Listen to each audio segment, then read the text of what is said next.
Kalau mau setor uang receh jangan di sini. Kamu salah masuk. Dasar gembel. Ujar kakak iparku saat aku masuk ke bank dengan daster dan kantong kresek. Namun semua terdiam malu saat ku buka kantong kresekku. Assalamualaikum warahmatullahi wabarakatuh. Halo Bunda sahabat Ainun. Semoga Bunda semuanya dalam keadaan sehat dan selalu bahagia ya. Sebelum saya lanjut, yuk Bunda absen dari kota mana saja? Dan buat yang sudah like, komen, dan subscribe semoga rezekinya dilancarkan ya. Yuk, langsung kita mulai kisahnya. Pagi itu tidak datang dengan tergesa. Ia merayap pelan dari balik langit pucat, menyibakkan sisa-sisa malam yang belum sepenuhnya menyerah. Udara masih menyimpan dingin, dan kota, seperti biasa, mulai mengenakan topeng kesibukannya, topeng yang sama yang kerap dipakai untuk menilai, memilah, dan memutuskan siapa yang layak dihormati, dan siapa yang pantas dipinggirkan. Aku berdiri di depan cermin rumah kontrakan yang sempit, menatap diriku sendiri tanpa rasa perlu membenarkan apapun. Daster yang kupakai bukan pakaian istimewa. Warnanya telah memudar, benangnya di beberapa bagian mulai menua, namun ia bersih dan rapi. Sandal jepit di kakiku sudah lama menemaniku.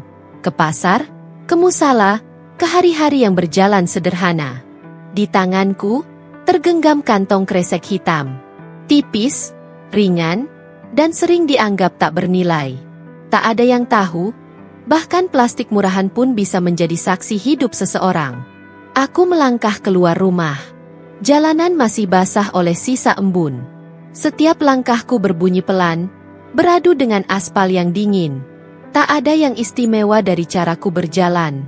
Tak ada yang berusaha kutonjolkan. Justru ketenangan itulah yang kupilih. Ketenangan seseorang yang sudah terlalu lama belajar menahan diri dari dunia yang gemar bertanya tanpa pernah mau mendengar jawaban. Gedung bank swasta terbesar di kota itu menjulang di kejauhan, seperti simbol kekuasaan yang dibungkus kaca dan baja. Dari luar, ia tampak dingin, angkuh, dan tak tersentuh. Pantulan cahaya matahari pagi menari di dinding kacanya, memantulkan bayangan siapa saja yang berdiri di hadapannya. Dan pagi itu, bayangan itu adalah aku. Sesaat aku berhenti. Bukan karena ragu, melainkan karena aku tahu. Begitu kakiku melangkah masuk, dunia kecil di dalam gedung itu akan mulai bekerja. Menilai dari kepala sampai kaki, mengukur dari merek pakaian hingga cara membawa diri. Aku menarik napas panjang, lalu pintu otomatis terbuka dengan suara halus, seolah menyambut sekaligus menghakimi. Udara dingin langsung menyentuh kulitku. Bau ruangan itu khas, perpaduan parfum mahal, kertas, dan uang yang tak pernah benar-benar netral. Langkah kakiku menggema di lantai marmer, dan saat itulah sepasang mata pertama menangkap keberadaanku. Satpam di dekat pintu menatapku. Tatapannya menyapu perlahan, dari wajahku yang polos, ke daster sederhana, lalu turun ke sandal jepitku. Bukan tatapan ramah, bukan pula tatapan netral. Itu tatapan penuh tanda tanya yang sudah lama memiliki jawabannya sendiri. Alisnya sedikit terangkat, bibirnya mengeras, seolah ia sedang bertanya dalam hati, "Kau yakin tempatmu di sini?" Aku membalas tatapannya dengan diam. Tak ada senyum, tak ada permohonan. Hanya langkah yang terus berjalan. Beberapa kepala menoleh. Seorang perempuan dengan tas mahal berhenti mengobrol. Matanya sempat menahan pandanganku lebih lama dari yang sopan. Seorang pria berjas rapi melirik sekilas, lalu tersenyum miring sebelum kembali menunduk ke ponselnya. Ada yang berpaling cepat, seakan kehadiranku mengganggu pemandangan mereka tentang dunia yang seharusnya seragam dan berkilau. Aku bisa merasakan bisik-bisik yang tidak diucapkan. Pertanyaan-pertanyaan yang tak berani keluar, namun cukup lantang untuk kurasakan. Ia siapa? Salah masuk? Gembel? Orang susah yang tersesat? Namun kakiku tetap melangkah. Bunyi sandal jepitku, yang terdengar sederhana dan tak bergengsi, bergema di ruangan megah itu. Setiap bunyi seperti pernyataan kecil bahwa aku ada, dan aku tidak bersembunyi. Di depan mesin antrean, aku berhenti. Jariku menekan tombol dengan gerakan pelan dan mantap.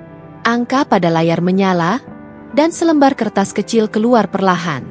Aku mengambilnya, lalu menatap angka itu sejenak. Angka sederhana. Tapi di ruangan ini, Angka menentukan segalanya. Giliran, urutan, siapa yang berhak dilayani. Aku duduk di kursi tunggu. Kantong kresek hitam itu kuletakkan di pangkuan. Kugenggam erat seperti seseorang memeluk rahasia hidupnya. Plastik itu berderak pelan. Suara kecil yang nyaris tenggelam oleh denting mesin, langkah sepatu mahal, dan percakapan bernada rendah di sekelilingku. Aku menunggu. Menunggu bukan karena aku lemah, melainkan karena aku tahu waktuku akan tiba. Mereka belum tahu. Tak satu pun dari mereka tahu bahwa pagi ini bukan aku yang sedang diuji oleh gedung megah ini, melainkan cara mereka memandang manusia. Dan ketika waktuku dipanggil nanti, dunia kecil di ruangan itu akan belajar satu hal yang sering mereka lupakan. Tidak semua yang tampak sederhana datang dengan tangan kosong. Waktu di ruang tunggu bergerak dengan cara yang aneh. Ia tidak berjalan lurus, melainkan berputar-putar di antara dengung pendingin ruangan, bunyi halus mesin pencetak, dan suara sepatu mengilap yang datang dan pergi. Angka antrean di layar digital terus berubah. Namun bagiku, setiap detiknya terasa seperti ujian kesabaran yang tak pernah diumumkan secara resmi. Bisik-bisik itu akhirnya menemukan bentuknya. Bukan suara keras, bukan pula kalimat lengkap, melainkan serpihan kata yang berterbangan di udara, cukup pelan untuk disangkal, cukup jelas untuk melukai. Seseorang berdehem kecil, lalu suara perempuan di sebelah kanan berkata lirih, "Mungkin salah masuk."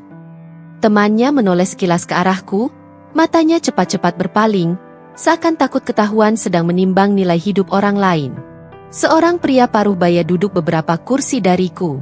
Ia melipat koran, lalu melirik kantong kresek hitam di pangkuanku dengan alis berkerut. Pandangannya bukan tentang rasa ingin tahu, melainkan kecurigaan, seolah plastik tipis itu menyimpan sesuatu yang mengganggu keteraturan dunia mereka. Beberapa detik kemudian, ia bergeser sedikit menjauh, menciptakan jarak yang tak pernah kuminta. Aku merasakan semua itu. Setiap tatapan, setiap gerak kecil yang sengaja dibuat agar aku tahu bahwa aku berbeda, dan perbedaan itu dianggap cacat. Namun wajahku tetap tenang. Tanganku tidak gemetar. Nafasku tetap teratur. Aku sudah terlalu lama hidup di dunia yang lebih cepat menghakimi daripada mendengar. Aku menunduk sejenak, bukan untuk menghindar, melainkan untuk mengingat.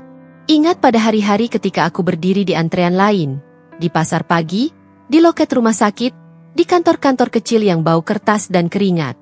Di tempat-tempat itu, penilaian selalu datang lebih dulu daripada bantuan. Dan dari sanalah aku belajar satu hal. Diam bukan berarti kalah. Diam seringkali adalah cara paling anggun untuk bertahan. Seorang pegawai bank melintas di depan ruang tunggu. Seragamnya rapi, sepatunya mengilap, langkahnya cepat dan percaya diri.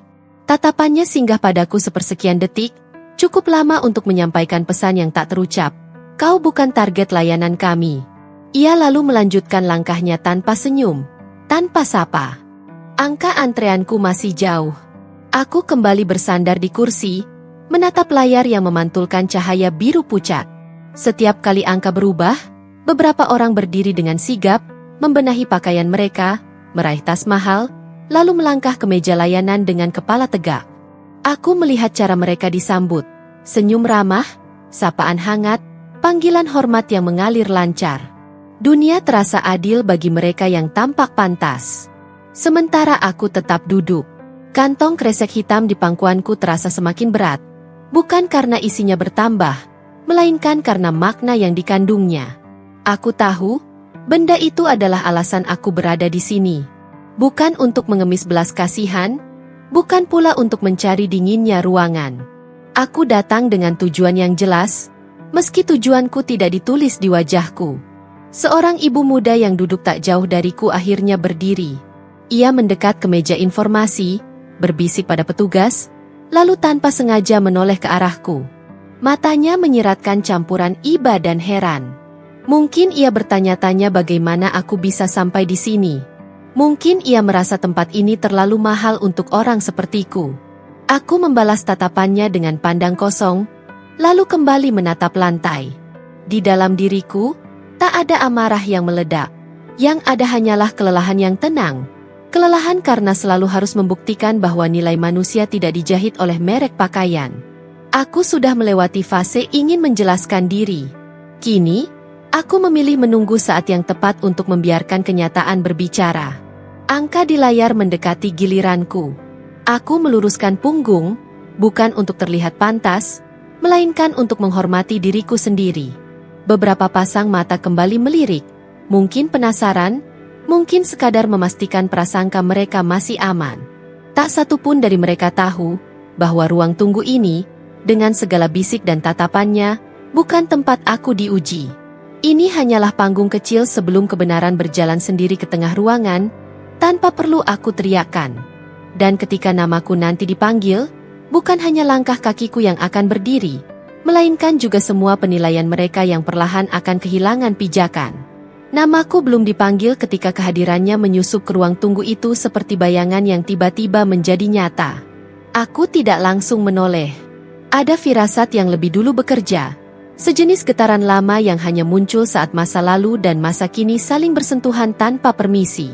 Langkahnya tegas, ritmis, seolah lantai marmer itu memang diciptakan untuk menopang keberadaannya. Seragamnya pas di badan, licin tanpa lipatan, dan sepatu hitam mengilap memantulkan cahaya lampu dengan bangga. Ia berjalan sambil membawa map tipis, bahunya tegap, kepalanya sedikit terangkat, cara berjalan orang yang tahu persis di mana posisinya berdiri, dan merasa aman di atasnya. Aku menoleh perlahan. Dialah kakak iparku. Wajah itu tak berubah banyak sejak terakhir kali kulihat. Rapi, terawat, dengan senyum tipis yang sering ia gunakan bukan untuk menghangatkan suasana, melainkan untuk menandai jarak. Senyum orang yang merasa telah memilih jalur hidup yang benar, dan diam-diam percaya bahwa jalur orang lain adalah kesalahan. Tatapannya berkeliling, memeriksa ruangan dengan sikap kepemilikan. Beberapa pegawai menyapanya dengan anggukan hormat, sebagian lain tersenyum kecil, memanggil namanya dengan nada akrab. Ia membalas semua itu dengan percaya diri yang terlatih. Cukup ramah untuk disukai, cukup dingin untuk dihormati. Lalu matanya jatuh padaku. Detik itu, udara di antara kami seolah mengeras. Aku melihat bagaimana alisnya sedikit berkerut, bagaimana pandangannya turun dari wajahku ke daster sederhana, lalu berhenti sejenak di sandal jepitku. Aku mengenal tatapan itu. Tatapan yang sama yang dulu sering kuterima di meja makan keluarga. Tatapan yang bertanya, "Mengapa kau memilih hidup seperti ini?" Hubungan kami tidak pernah benar-benar hangat. Sejak awal, ia selalu berdiri di seberang caraku menjalani hidup. Ia percaya pada struktur, pada titel, pada angka-angka yang rapi di laporan keuangan. Sementara aku memilih jalan yang lebih sunyi, lebih berantakan, dan baginya, lebih rendah. Aku masih ingat caranya berbicara padaku di masa lalu. Selalu dengan nada menasihati yang tidak diminta, dengan kalimat yang dibungkus kepedulian namun berisi penghakiman.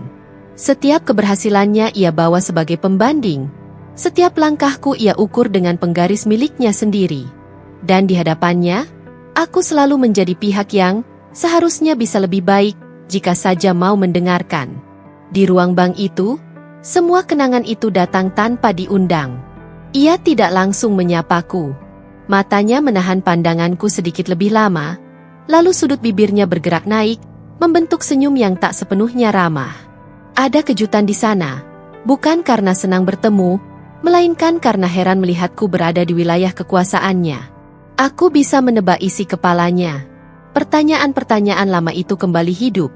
Apa yang ia lakukan di sini? Mengapa ia berpakaian seperti itu? Urusan apa yang membawanya ke bank sebesar ini? Aku menunduk sejenak, bukan karena rendah diri, melainkan karena aku tahu, pertemuan ini tak akan sederhana. Aku datang dengan urusanku, ia datang dengan posisinya. Dan di antara kami, ada sejarah kecil tentang rasa unggul yang tak pernah benar-benar ia lepaskan. Ia melangkah mendekat, langkahnya kini lebih pelan, lebih disengaja. Beberapa pasang mata ikut mengamati. Ada yang mengenalnya, ada yang penasaran dengan arah langkahnya. Ruang tunggu seolah menahan napas, meski tak satu pun sadar apa yang sedang bersiap terjadi.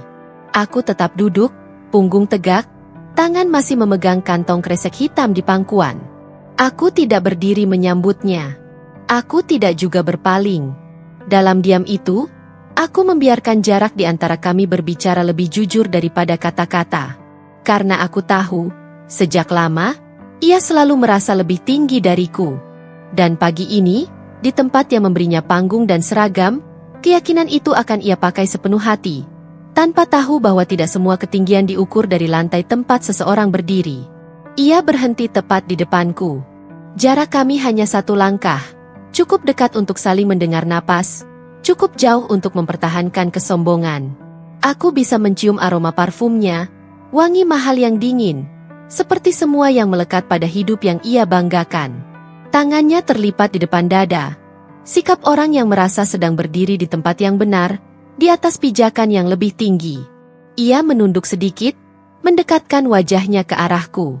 Suaranya diturunkan, setengah berbisik, namun diatur sedemikian rupa agar cukup jelas ditangkap telinga-telinga di sekitar kami.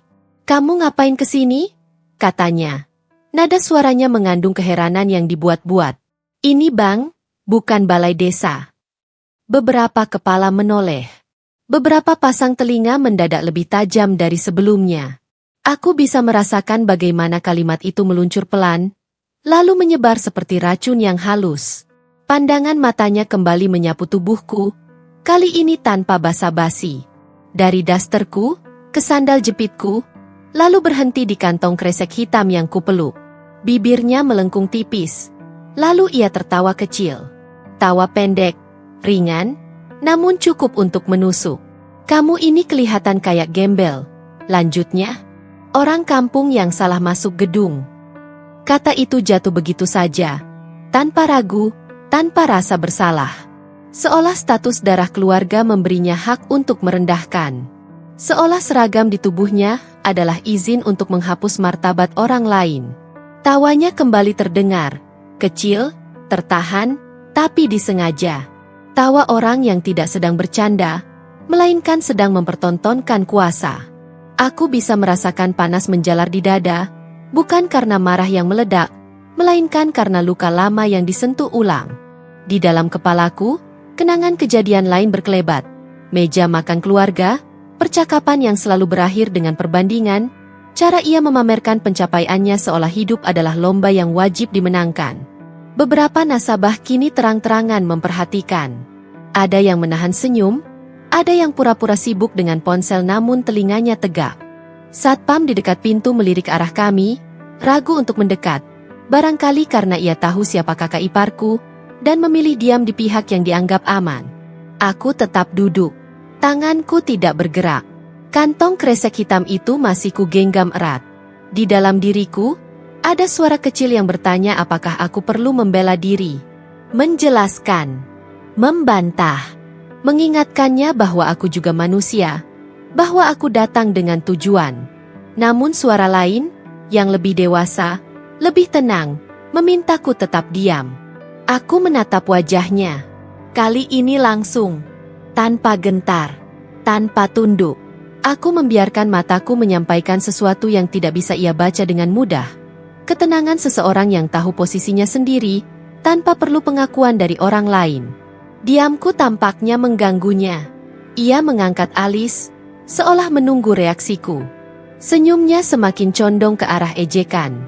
"Jangan-jangan kamu cuma mau numpang duduk ya?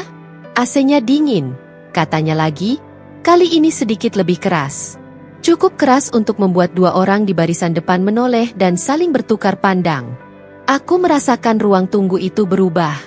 Bukan lagi sekadar tempat menunggu giliran, melainkan panggung kecil tempat martabat seseorang dipertaruhkan di hadapan orang-orang asing. Namun aku tetap memilih diam. Bukan karena aku tak punya kata-kata, melainkan karena aku tahu, kata-kataku saat ini hanya akan menjadi hiburan baginya. Ia ingin reaksiku. Ia ingin melihatku tersinggung, terpancing, atau hancur perlahan di hadapan publik kecil yang sedang ia kumpulkan.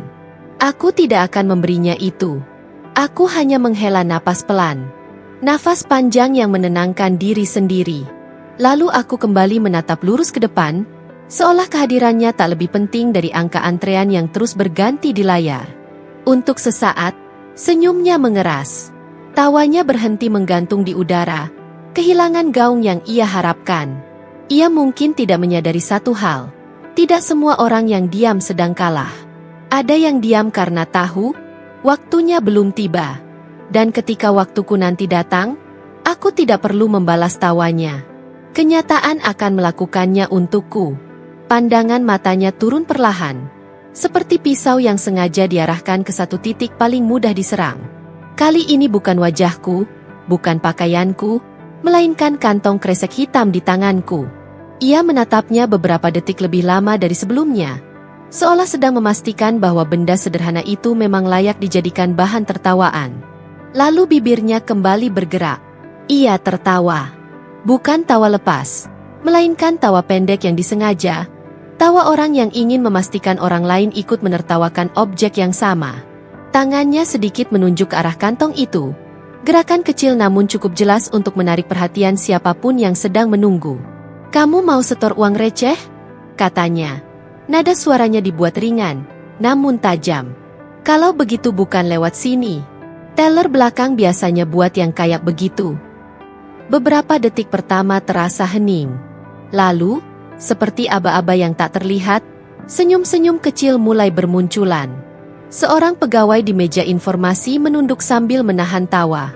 Dua pegawai lain yang berdiri tak jauh darinya saling pandang, lalu tersenyum sinis, senyum aman, senyum orang-orang yang tahu mereka berada di pihak yang dianggap kuat. Aku bisa merasakan sesuatu runtuh perlahan di dalam diriku. Bukan harga diri, itu sudah lama ku tempa, melainkan sisa kepercayaan bahwa hubungan keluarga masih menyisakan rasa segan. Ternyata tidak. Di hadapan seragam, jabatan, dan ruang ber-AC ini, ikatan darah pun bisa dikorbankan demi sepotong rasa unggul. Kantong kresek hitam itu terasa semakin nyata di tanganku. Plastik tipisnya mengerut saat ku genggam sedikit lebih kuat. Di mata mereka, itu hanyalah simbol kemiskinan, kekurangan, ketidakwajaran. Tak seorang pun bertanya apa isinya. Tak seorang pun berpikir bahwa sesuatu yang penting kadang memang tidak perlu dibungkus mewah. Aku mengangkat wajahku pelan. Tatapanku menyapu ruangan, wajah-wajah yang setengah menikmati, setengah pura-pura tak terlibat. Ada yang tersenyum tipis, ada yang menunduk, ada pula yang memasang ekspresi netral namun gagal menyembunyikan rasa puas karena bukan mereka yang sedang direndahkan. Kakak iparku masih berdiri di depanku, menikmati perannya. Aku tahu, baginya ini bukan sekadar candaan. Ini adalah pembuktian. Pembuktian bahwa ia benar selama ini. Bahwa dunia memang terbagi jelas antara yang pantas duduk di depan dan yang seharusnya masuk lewat pintu belakang. Aku tetap tidak bicara. Diamku kini bukan sekadar pilihan, melainkan pernyataan. Setiap detik keheningan adalah cermin yang memantulkan ulang perilaku mereka. Aku membiarkan tawa itu menggantung, membiarkan senyum-senyum sinis itu kehilangan gema. Tidak ada pembelaan dariku, tidak ada bantahan yang bisa mereka potong atau putar balikan. Seorang pegawai perempuan melirik ke arah kami, lalu ke arah kakak iparku, seolah menunggu instruksi tak tertulis. Ia tersenyum kecil, senyum yang terlalu cepat untuk disebut netral. Di dunia ini, rupanya, keberpihakan seringkali tidak diumumkan, cukup dengan senyum. Aku menarik napas panjang. Udara dingin memenuhi dadaku, lalu keluar perlahan. Dalam diriku, ada kesadaran yang semakin jernih. Aku tidak sedang dipermalukan karena aku salah. Aku dipermalukan karena aku tidak sesuai dengan bayangan mereka tentang siapa yang berhak berada di sini. Dan kantong kresek hitam ini, yang mereka tertawakan, adalah satu-satunya benda di ruangan ini yang tidak berbohong tentang asal-usulnya. Aku menunduk sejenak, bukan karena tunduk pada mereka, melainkan untuk menenangkan diri. Lalu aku kembali menatap lurus ke depan, menunggu angka antreanku dipanggil. Tidak ada gerakan tergesa. Tidak ada sikap defensif. Hanya ketenangan seseorang yang tahu, semua ejekan ini akan segera kehilangan daya. Karena pada akhirnya, bukan plastik hitam yang akan mempermalukan siapapun di ruangan ini, melainkan cara mereka menertawakannya. Aku memilih tetap diam.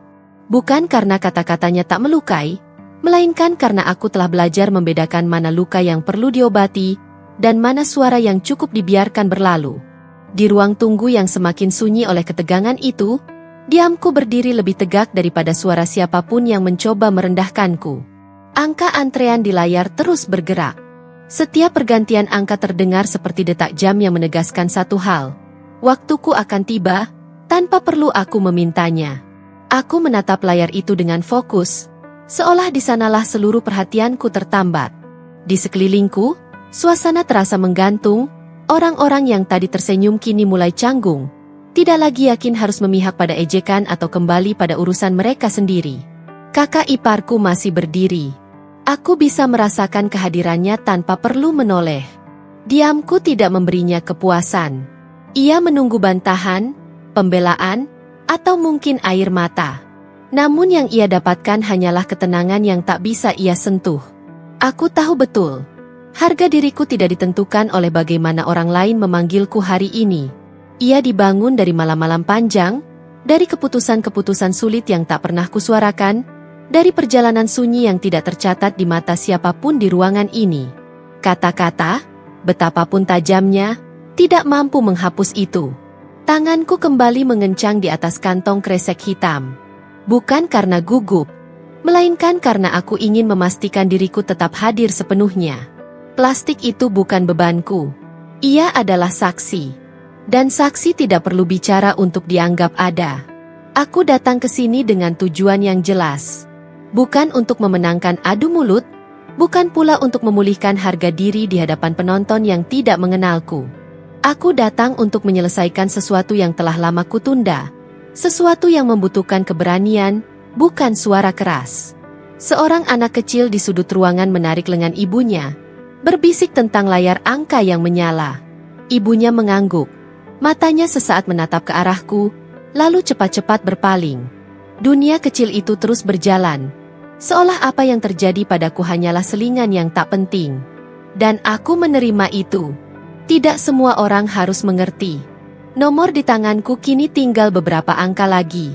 Aku meluruskan bahu, menarik napas dalam, lalu menghembuskannya perlahan.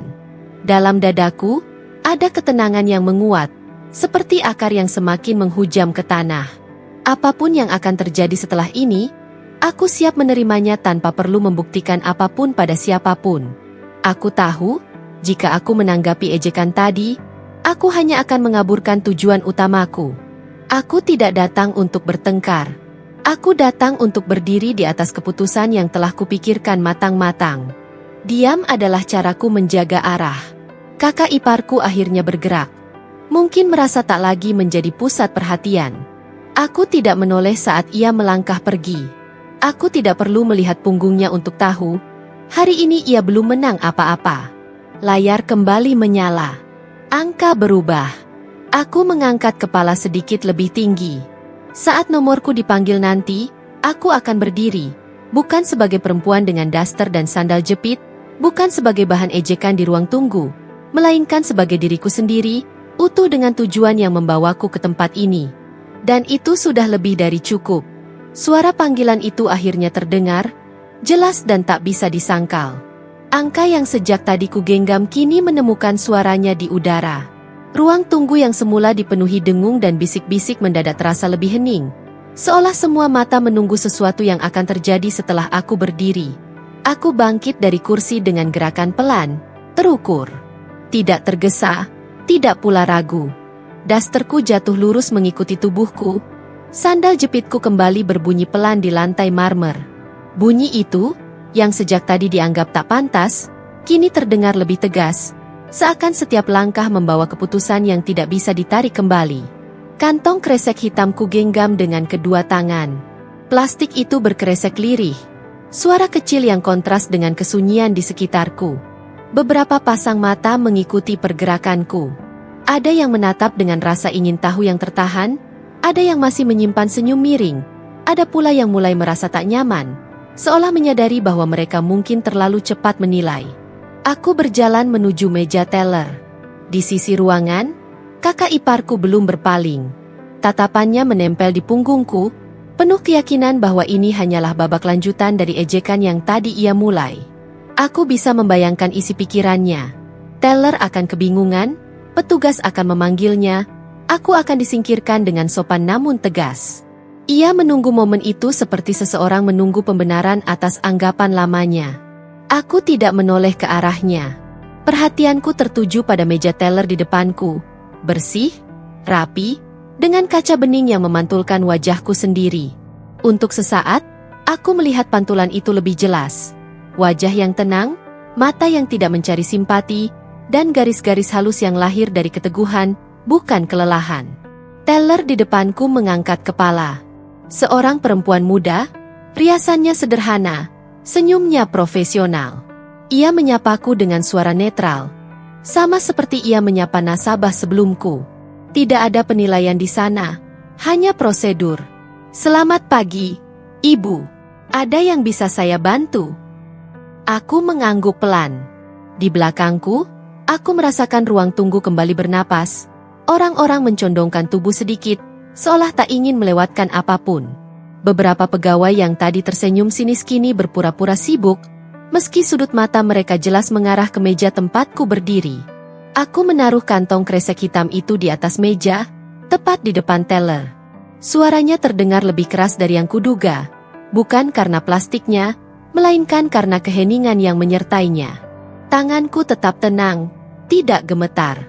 Kakak iparku melangkah sedikit lebih dekat, menjaga jarak namun cukup dekat untuk melihat dengan jelas. Wajahnya menunjukkan keyakinan yang hampir tak sabar. Keyakinan bahwa sebentar lagi aku akan dihadapkan pada batasan yang selama ini ia percaya. Aku menarik napas dalam-dalam. Udara dingin bang memenuhi dadaku, lalu keluar perlahan.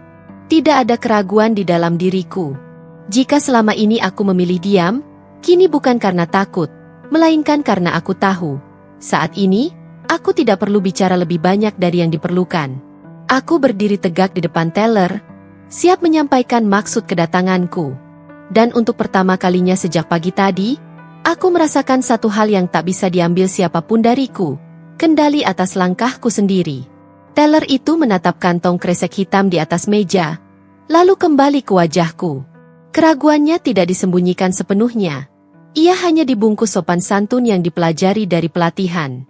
Alisnya sedikit terangkat, senyumnya tertahan di sudut bibir, seolah ia sedang berusaha keras menjaga profesionalisme di tengah prasangka yang tak sengaja muncul. Ibu, ingin melakukan transaksi apa? Tanyanya. Suaranya halus namun berhenti sepersekian detik sebelum menyebut kata transaksi, seakan ia sendiri ragu apakah kata itu tepat digunakan. Aku menatapnya lurus. Tidak ada nada tinggi dalam suaraku ketika aku menjawab. Tidak ada kebutuhan untuk menjelaskan lebih jauh. Setor tunai, kataku singkat. Dua kata itu meluncur begitu saja, tanpa penekanan, tanpa emosi.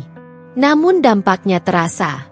Ekspresi teller berubah, meski ia berusaha keras menyembunyikannya.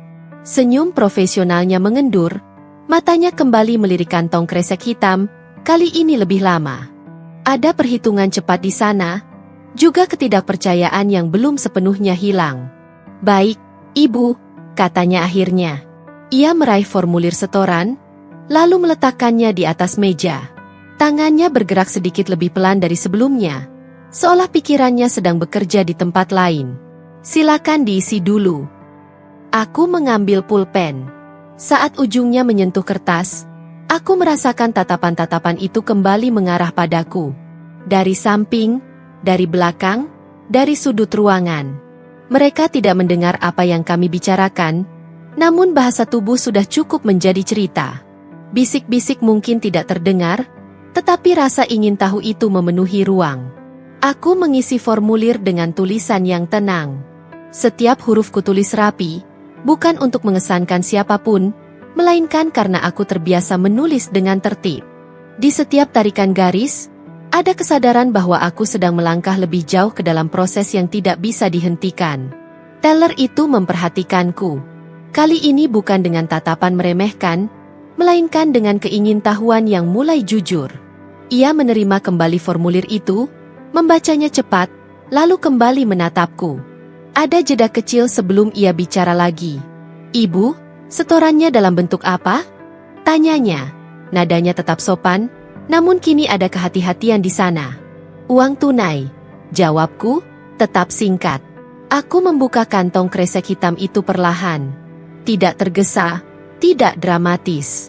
Suara plastik yang terbuka terdengar jelas di keheningan. Aku mengeluarkan isi di dalamnya satu persatu, menatanya rapi di atas meja. Teller itu menahan napasnya sejenak. Aku bisa melihat perubahan di wajahnya. Ketidakpercayaan yang mulai retak, digantikan oleh fokus yang lebih serius. Di belakangku, aku merasakan gerakan kecil. Seseorang bergeser, seseorang berdiri lebih dekat, seseorang berhenti berbicara. Kakak iparku masih di sana. Aku tidak melihatnya. Tetapi aku tahu tatapannya kini tidak lagi santai. Ada sesuatu yang mulai goyah, meski ia belum mau mengakuinya. Teller itu menelan ludah kecil, lalu mengangguk pelan. Senyum profesionalnya kini berbeda, bukan lagi senyum menahan tawa, melainkan senyum yang sedang belajar bersikap hati-hati. Ia menarik mesin penghitung uang ke dekatnya. "Baik, Ibu. Saya hitung dulu," katanya. Aku mengangguk. Dalam diriku, tidak ada kemenangan yang melonjak. Hanya ketenangan yang semakin dalam. Aku tidak datang untuk mengejutkan siapapun. Aku hanya datang untuk melakukan apa yang perlu kulakukan. Namun aku tahu, sejak aku mengucapkan dua kata itu, setor tunai, sesuatu di ruangan ini telah bergeser. Dan mereka yang sejak tadi menertawakan kantong kresek hitam itu, sebentar lagi akan menyadari bahwa tidak semua kejutan datang dengan suara keras. Aku menyebutkan jumlah itu tanpa jeda, tanpa getar di suara. 10 miliar rupiah. Kata-kata itu jatuh di antara kami seperti benda berat yang menghantam lantai marmer. Tidak bersuara keras, namun cukup untuk membuat udara berhenti bergerak. Mesin penghitung uang yang tadi berdengung pelan seakan kehilangan haknya untuk berbunyi. Suara-suara kecil di ruang tunggu lenyap satu persatu, seolah seseorang memutar kenop dunia ke arah sunyi. Teller di depanku membeku. Matanya yang tadi bergerak cepat kini tertahan padaku. Terlalu lama untuk disebut sopan, terlalu jujur untuk disembunyikan. Ia menatap wajahku, lalu kembali ke tumpukan uang di meja, lalu kembali lagi padaku. Seakan sedang memastikan bahwa ia tidak salah dengar, bahwa telinganya tidak mempermainkannya. "Maaf, Ibu," katanya pelan, bukan untuk menyela, melainkan untuk mencari kepastian. Bibirnya terbuka, namun kata-kata berikutnya tertahan. Ia menarik napas, lalu menutupnya kembali. Tidak ada keraguan yang berani keluar lagi. Di belakangku, aku merasakan perubahan yang nyata. Ruang tunggu yang tadi penuh gerak kini menjadi kaku. Beberapa orang yang berdiri setengah duduk berhenti bergerak. Seorang pegawai yang sedang berjalan melambat, lalu berhenti sepenuhnya, seolah langkahnya kehilangan tujuan. Kakak iparku tidak tertawa lagi.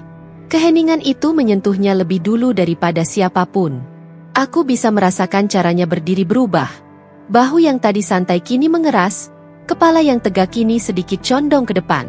Ia menatap ke arah kami dengan wajah yang tak lagi memancarkan keyakinan, melainkan kebingungan yang belum menemukan bentuk. Teller itu akhirnya mengangguk kecil. Refleks profesional yang muncul setelah keterkejutan. Tangannya bergerak cepat, menarik mesin penghitung lebih dekat, lalu memanggil rekan kerjanya dengan isyarat singkat.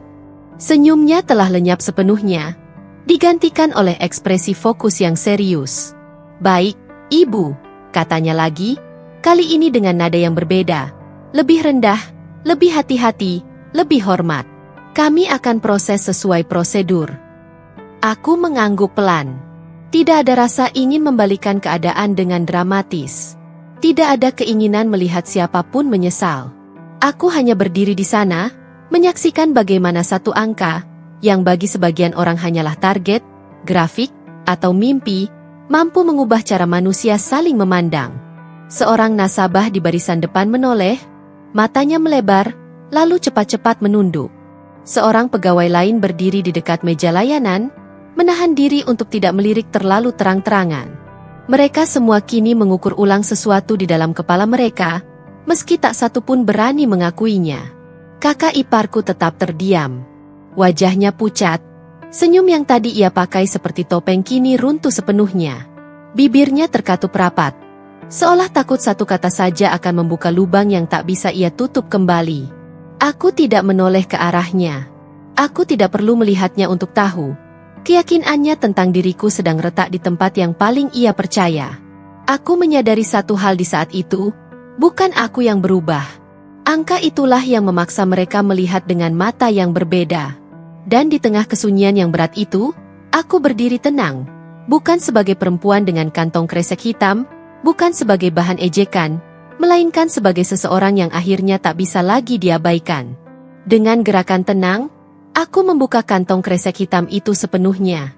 Suara plastiknya terdengar jelas, memecah kesunyian yang sejak tadi menggantung. Tidak tergesa, tidak pula dibuat dramatis. Aku hanya melakukan apa yang memang harus kulakukan. Di dalamnya, uang tersusun rapi. Ikatan demi ikatan, sejajar dan teratur, seolah masing-masing tahu tempatnya sendiri. Tidak berantakan, tidak tercampur, tidak ada lipatan sembarangan. Kertas-kertas itu tampak bersih, warnanya tegas, aromanya khas, aroma yang hanya dimiliki uang yang benar-benar nyata, bukan hasil tipu daya. Teller itu mencondongkan tubuh sedikit ke depan. Matanya kini tidak lagi ragu, melainkan fokus penuh. Tangannya bergerak hati-hati, membuka satu ikatan, lalu satu lagi. Mesin penghitung kembali menyala. Suaranya kini terdengar lebih serius, lebih cepat, seperti alat yang akhirnya menemukan tugas sebenarnya. Satu persatu, uang itu melewati mesin.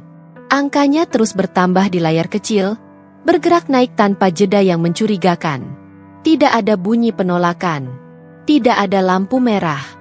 Tidak ada jeda panjang yang menandakan kesalahan. Semua berjalan mulus. Pegawai lain mulai mendekat, bukan dengan senyum sinis seperti sebelumnya, melainkan dengan ekspresi waspada dan profesional. Seorang supervisor berdiri tak jauh dari meja teller. Tangannya terlipat di depan, matanya mengawasi proses dengan seksama. Tidak ada komentar. Tidak ada gumaman. Semua sadar, momen ini bukan untuk candaan. Aku berdiri tanpa bergerak, memperhatikan proses itu dengan ketenangan yang tidak dipelajari hari ini. Aku sudah memastikan semuanya sebelum datang ke sini. Aku tidak membawa sesuatu yang belum siap. Aku tidak mempertaruhkan martabatku pada kemungkinan. Di belakangku, ruang tunggu tetap senyap. Orang-orang yang tadi sibuk dengan urusan masing-masing kini tertahan dalam jeda yang sama. Ada yang berpura-pura melihat ponsel, ada yang menunduk lantai, ada pula yang berdiri dengan tangan di saku, mencoba tampak biasa di tengah kejadian yang jelas tidak biasa. Kakak iparku masih belum bergerak. Aku bisa merasakan kehadirannya seperti bayangan yang kini kehilangan bentuk. Ia tidak lagi berdiri sebagai orang yang merasa memiliki kendali. Ia berdiri sebagai penonton dari sesuatu yang tidak ia rencanakan. Wajahnya kaku, matanya terpaku pada tumpukan uang yang semakin berkurang dari meja dan berpindah ke dalam proses bank. Teller itu sesekali melirik arahku, lalu kembali ke layar mesin. Setiap kali ia mengangguk kecil, seolah ada pengakuan yang lahir tanpa kata. Tidak ada satupun yang palsu. Tidak ada satupun yang kurang. Semua sesuai. Semua nyata. Supervisor itu akhirnya mendekat satu langkah. Jumlahnya sesuai, Bu, katanya singkat, dengan nada yang kini jauh berbeda dari sebelumnya. Nada yang tidak mempertanyakan keberadaanku, melainkan mengakui. Aku mengangguk pelan. Tidak ada senyum kemenangan di wajahku. Tidak ada kepuasan yang meluap. Yang ada hanyalah rasa selesai. Seperti seseorang yang akhirnya menutup satu bab panjang dengan tenang. Di dalam kantong kresek hitam itu, tak tersisa apa-apa selain plastik kosong. Namun di ruangan ini, banyak hal telah berubah. Pandangan yang dulu meremehkan kini tertunduk. Keyakinan yang dulu kokoh kini goyah. Dan aku berdiri di sana, menyadari satu kebenaran sederhana. Kenyataan tidak membutuhkan pembelaan panjang. Ia hanya perlu ditunjukkan. Aku tidak menoleh ke arahnya. Namun perubahan itu terasa begitu jelas, seperti pergeseran udara sebelum hujan turun. Wajah kakak iparku yang tadi dipenuhi keyakinan kini kehilangan warna. Senyum yang pernah ia banggakan tidak tersisa jejaknya. Bibirnya kaku, matanya tak lagi berani menyapu ruangan dengan bebas. Ia berdiri di sana tanpa suara, seolah kata-kata telah meninggalkannya bersama kepercayaan lama tentang diriku. Ia tidak bicara. Dan untuk pertama kalinya sejak aku mengenalnya, diamnya bukan pilihan, melainkan keterpaksaan. Di sekeliling kami, Orang-orang yang tadi merasa aman dalam ejekan mulai mencari perlindungan pada kesibukan palsu. Ada yang tiba-tiba menekuni layar ponsel dengan sungguh-sungguh. Ada yang membetulkan posisi duduk, merapikan tas, atau berdiri terlalu cepat seolah baru teringat urusan mendesak. Tatapan-tatapan yang sempat menusuk kini menghindar, berbelok ke lantai, ke dinding, kemana saja asal tidak bertemu mataku. Pegawai-pegawai yang sebelumnya tersenyum sinis kini bergerak dengan sikap yang jauh lebih berhati-hati. Nada suara mereka merendah, langkah mereka tertata. Profesionalisme yang tadi hanya sekadar topeng kini benar-benar dikenakan. Tidak ada lagi candaan kecil, tidak ada lagi lirikan meremehkan. Aku berdiri di depan meja teller, menunggu proses dilanjutkan, dengan ketenangan yang tidak lahir dari kemenangan. Aku tidak menikmati perubahan sikap itu. Aku hanya menyaksikannya, seperti seseorang yang melihat gelombang pasang datang setelah air surut terlalu jauh. Kakak iparku menggeser kakinya sedikit. Gerakan kecil itu mengkhianati kegelisahan yang tak bisa ia sembunyikan. Ia tidak mendekat, tidak pula menjauh. Ia terjebak di antara keinginan untuk menghilang dan kenyataan bahwa ia telah terlalu terlihat. Aku tahu, di dalam kepalanya, ada banyak hal yang runtuh sekaligus. Bukan hanya tentang uang, melainkan tentang asumsi, tentang hierarki yang ia bangun rapi selama bertahun-tahun, tentang keyakinan bahwa pakaian, jabatan, dan tempat kerja bisa menjadi penentu nilai seseorang. Ruang bank itu terasa berbeda sekarang. Bukan karena jumlah uang yang baru saja dihitung, melainkan karena cara orang-orang memandang sekitarnya. Seolah ada kesadaran baru yang menyelinap diam-diam, bahwa mereka mungkin telah keliru. Aku menarik napas perlahan. Di dadaku tidak ada dendam yang tumbuh. Tidak ada keinginan untuk mempermalukan balik. Yang ada hanyalah jarak. Jarak emosional yang semakin jelas antara aku dan mereka yang baru belajar menahan lidahnya setelah kenyataan berbicara. Teller memanggil namaku dengan suara pelan, meminta tanda tangan lanjutan. Aku maju selangkah, fokus kembali pada urusan yang membawaku ke sini. Di belakangku, sunyi tetap bertahan, berat namun jujur. Dan di tengah kesunyian itu, kakak iparku berdiri tanpa kata, akhirnya menyadari satu hal yang mungkin tak pernah ia duga. Bahwa ada diam yang lebih keras daripada ejekan. Dan ada kenyataan yang tak bisa ditertawakan. Perubahan itu terjadi hampir serempak. Seperti sandiwara yang tiba-tiba berganti adegan. Nada suara pegawai bank yang semula datar kini melunak berlebihan, penuh kehati-hatian yang terasa dipaksakan. Kata-kata mereka dipilih dengan cermat. Setiap kalimat diselimuti senyum yang terlalu rapi, terlalu sadar diri. Silakan duduk dulu, Bu. Apakah Ibu berkenan menunggu sebentar? Mohon maaf atas ketidaknyamanannya. Kalimat-kalimat itu mengalir cepat, saling menyusul, seolah ingin menebus sesuatu yang tak pernah mereka akui secara langsung. Aku mengikuti arahan mereka tanpa banyak respons. Aku duduk di kursi yang kini disediakan khusus. Meja kecil ditarik mendekat, segelas air mineral diletakkan di hadapanku dengan gerakan penuh hormat. Aku hanya mengangguk seperlunya. Bukan karena aku ingin menjaga jarak, melainkan karena aku tidak memerlukan perhatian yang mendadak berubah arah. Sikap sopan itu datang terlambat. Datang setelah mereka yakin aku pantas mendapatkannya. Dan itu membuatku lebih banyak berpikir daripada merasa dihormati. Proses berlangsung cepat. Terlalu cepat dibandingkan dengan waktu tunggu panjang yang tadi kujalani. Berkas-berkas berpindah tangan dengan sigap. Tanda tangan diminta dengan nada lembut. Setiap langkah dikonfirmasi 2 kali seolah mereka takut melakukan kesalahan sekecil apapun.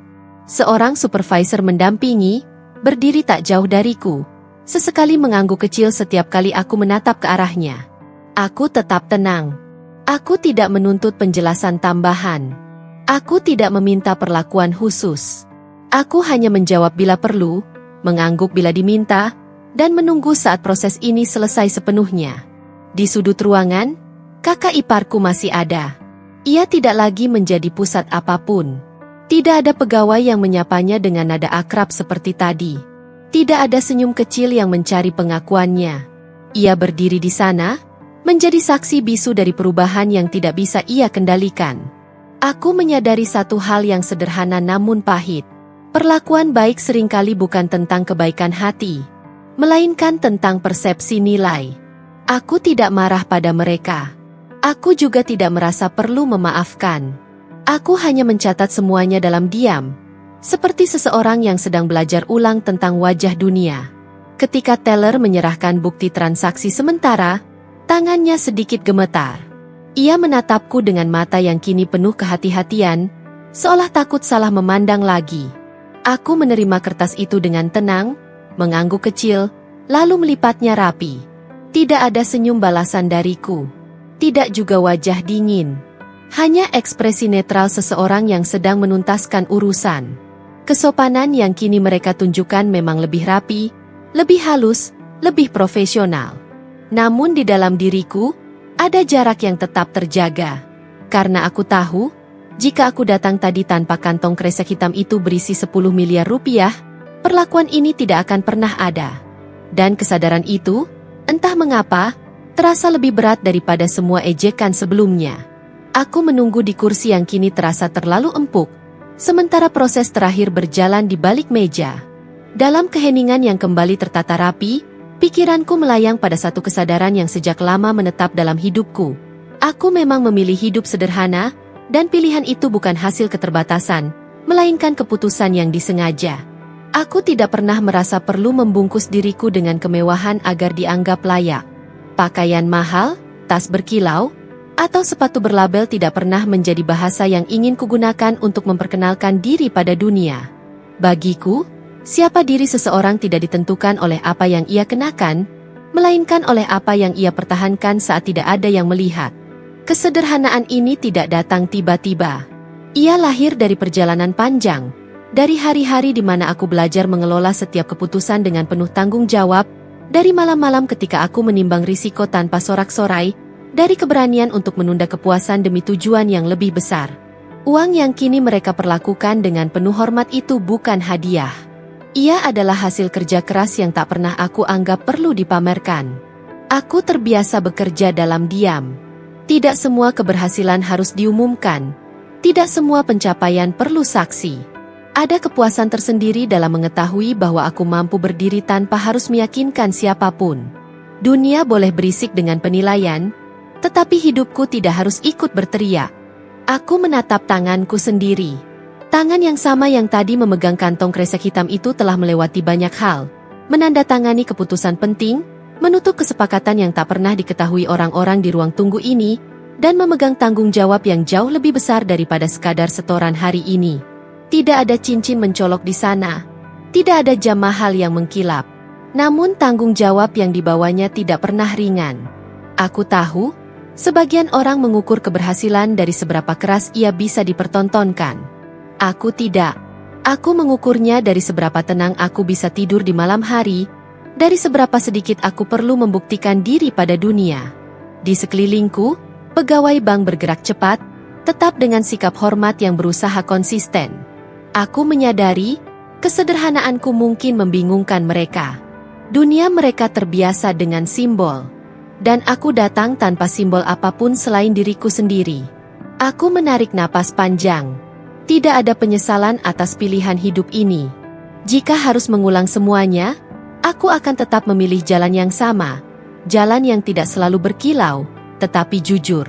Karena bagiku, nilai seseorang tidak lahir dari apa yang ia pamerkan, melainkan dari apa yang ia mampu jaga. Saat tidak ada yang bertepuk tangan, ketika seluruh proses dinyatakan selesai, seorang pegawai menyerahkan bukti transaksi terakhir dengan dua tangan, sikapnya terlalu hormat untuk sebuah urusan yang seharusnya biasa saja. Aku menerimanya, melipat kertas itu rapi, lalu memasukkannya ke dalam tas kain sederhana yang sejak tadi kusandang. Tidak ada lagi yang perlu kutunggu. Aku berdiri. Gerakanku pelan, namun pasti. Kursi di belakangku bergeser sedikit, menimbulkan suara kecil yang memantul di ruang yang kembali teratur. Beberapa pasang mata mengikuti gerakanku, tapi kali ini tanpa keberanian untuk menilai. Tidak ada lagi senyum sinis. Tidak ada lagi bisik-bisik yang berani keluar. Aku melangkah pergi dari meja teller dengan postur tegak, bukan untuk menunjukkan apapun, melainkan karena aku memang tidak membawa beban yang perlu disembunyikan. Sandal jepitku kembali berbunyi pelan di lantai marmer, Bunyi yang sama seperti saat aku masuk tadi, namun kini maknanya berbeda. Ia tidak lagi terdengar asing. Ia hanya bagian dari langkahku. Aku tidak menoleh ke arah kakak iparku. Bukan karena aku ingin mengabaikannya secara sengaja, melainkan karena aku tidak merasa perlu menutup apapun dengan kata-kata. Tidak semua pertemuan membutuhkan penjelasan. Tidak semua luka perlu dibalas agar bisa sembuh. Jika tadi ia berdiri dengan tawa, kini ia berdiri dengan diam. Dan diam itu sudah cukup menjawab segalanya. Aku berjalan melewati ruang tunggu yang kini terasa lebih luas, seolah jarak antar kursi melebar setelah semua penilaian runtuh. Udara tetap dingin, namun tidak lagi menusuk. Aku melewati satpam di pintu masuk. Ia menatapku sejenak, lalu mengangguk singkat.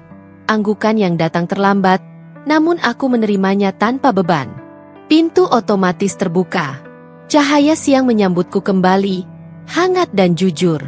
Aku melangkah keluar tanpa drama, tanpa kemenangan yang dipamerkan. Tidak ada tepuk tangan. Tidak ada penonton yang mengakui kesalahan mereka dengan lantang. Dan itu tidak apa-apa. Karena aku tidak datang untuk diakui. Aku datang untuk menyelesaikan urusan. Dan kini, aku pergi dengan tenang. Membawa pulang satu hal yang sejak awal tidak pernah hilang. Harga diriku sendiri. Aku melangkah keluar dari bank dengan langkah yang sama seperti saat aku datang. Tidak lebih cepat, tidak pula melambat. Sandal jepitku tetap berbunyi pelan, ritmenya jujur, seolah menegaskan bahwa tidak ada yang berubah dalam caraku menjalani hidup, meski banyak hal telah berubah dalam cara orang lain memandangku. Di tanganku, kantong kresek hitam itu kini kosong. Ringan. Ia tak lagi berisi apapun yang bisa ditimbang atau dihitung. Namun justru karena kosong, ia terasa lebih bermakna. Seperti wadah yang telah menunaikan tugasnya, lalu ditinggalkan tanpa penyesalan. Aku melewati pintu kaca yang tertutup kembali di belakangku. Gedung itu tetap berdiri angkuh, memantulkan bayanganku sekali lagi di permukaannya. Bayangan yang sama seperti saat aku datang. Perempuan dengan pakaian sederhana, wajah tenang, dan langkah pasti. Tidak ada kilau tambahan. Tidak ada simbol baru yang melekat. Namun di dalam gedung itu, aku tahu, ada sesuatu yang tertinggal. Bukan uang. Bukan juga rasa malu yang ditunjukkan terang-terangan. Melainkan pelajaran yang diam-diam akan menetap di benak mereka yang menyaksikan hari ini. Pelajaran tentang bagaimana prasangka bisa runtuh hanya oleh kenyataan. Tentang betapa mudahnya manusia keliru ketika menilai dari bungkus luar. Aku tidak menoleh ke belakang. Aku tidak perlu memastikan apakah kakak iparku masih berdiri di sana, atau apakah para pegawai bank masih membicarakanku dalam hati. Apapun yang mereka pikirkan kini bukan lagi urusanku. Aku telah menyelesaikan bagianku. Langit siang itu cerah. Panas matahari menyentuh kulitku dengan hangat yang nyata. Berbeda dari dingin ruangan ber-AC yang penuh penghakiman. Aku menghirup udara dalam-dalam, merasa bebas dengan cara yang sederhana. Bebas karena aku tidak membawa apapun yang perlu dibuktikan. Hari itu, aku memang menyetor uang. Namun yang lebih penting, aku meninggalkan sesuatu yang tak bisa dicatat di laporan keuangan manapun. Sebuah pelajaran tentang kemanusiaan, tentang martabat, tentang bahwa nilai seseorang tidak pernah ditentukan oleh apa yang ia kenakan atau ia bawa di tangannya. Aku melangkah pergi, menyatu kembali dengan riuh kota, tanpa kemenangan yang diumumkan, tanpa luka yang diseret-seret. Hanya dengan keyakinan yang semakin utuh, bahwa hidup yang dijalani dengan jujur, tak pernah membutuhkan pembelaan.